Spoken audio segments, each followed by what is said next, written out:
I'm a businesswoman. I had a Hmm. really clear job to do when I Yeah. took over Bud Light. And it was this brand is in decline. It's been in decline for a really long time. And if we do not attract young drinkers to come and drink this brand, there will be no future for Bud Light. And I'll say why what she said is fucking stupid.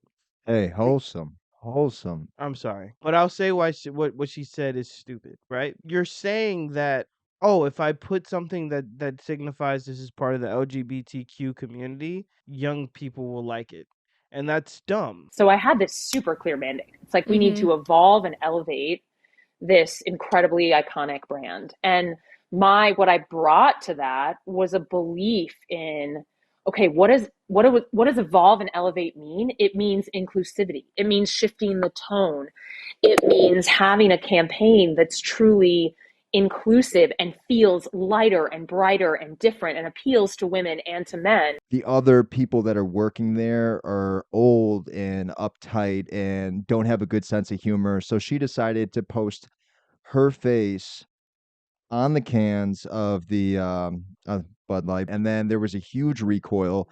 First of all, Bud Light sucks. It tastes like trash. And I'm not trying to shit on Bud Light, but it's not good beer.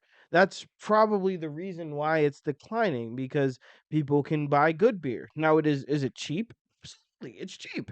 That's the only reason why you would buy Bud Light. Feel like Budweiser is like a household name for beer, bro. A lot of people drink that shit. Hmm. And representation is at sort of the heart of evolution. You've got to see people who reflect you in the work. And we had this hangover. You go to a club, you've already been drinking, you get a shot of Hennessy. Yeah, I don't want to spend $10 on a Modelo. You know what? I'll get a Bud Light because I'm just gonna not really drink it because I'm drunk. So like, yeah, it's not a good beer. So to sit there and say, "Oh, we're declining in sales," so I'm gonna say we're a part. We support the LGBTQ community to get more customers is just dumb. That's just bad marketing, and you're just dumb. Not only that, but know Absolutely. your customers. How long Yeah. you been doing this game? Like, geez, Feel like come a lot on. of people like go to that crutch, that LGBTQ crutch, And it's whenever they like, dumb. yeah, whenever they shit start declining or they stuff start backfiring, they use that as a crutch.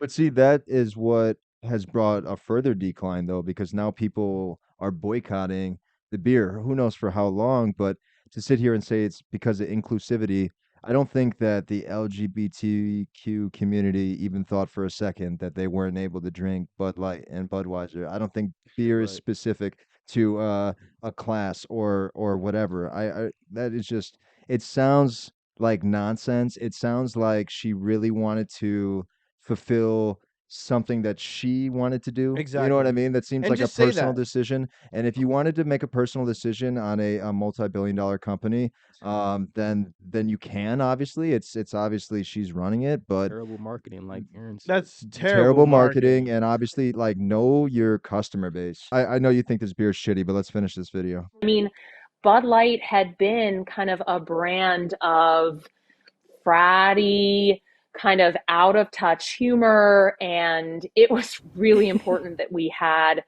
another approach. It's beer. Why are you overthinking beer? Like Yeah. it's not yo, you know what Modelo does? They get a new athlete every couple of months and they do a little quick backstory on them and say, this is what there's the Mexican guy who says I don't always drink beer, but when I do, I prefer Dos And Equis. he Dos like, Like is he Equis. the coolest man in the world or some shit? Yeah, the most exactly. interesting He's the man in most the The most world. interesting. interesting man. Bro, it's simple. It's beer. You're overthinking the marketing strategy of beer. Like it's not like you're selling a car or you're selling even clothes, which is harder to sell. Like you're selling something that people are clamoring for at all I'm times. curious to know like what the actual problem was or if this just was a personal decision because at the end of the day, if you are running a multi-billion dollar or a multi-million dollar company and it's working and it's been working for a long time and there hasn't been a decrease in sales and obviously you have all these sponsors and you have all these people advocating for your beer and all this, I mean, advertisements up the ass with all the years that they put into Of it, course. then why are you sitting here and making a compulsive decision and then you're using the reasoning is based on your out of touch older, humorless partners. And you know Yeah. what? You know what? I'll say this. If you really want to sell more beer, make better goddamn beer. I mean, like, truthfully, like, we all know this that Bud Light tastes like crap. Like, if you really want to sell more beer, sit there and say, do what Sierra Mist did. We're gonna rebrand, Starry, new, do something like that. Change your name. Kid Rock, a bunch of other artists dropped out of the ring because obviously they were helping in the funding of this Of company, course. and they don't want to advocate for it anymore. And people are losing their jobs because nobody's buying the beer anymore, supposedly. And it's just, it's kind of crazy what has happened over a small decision.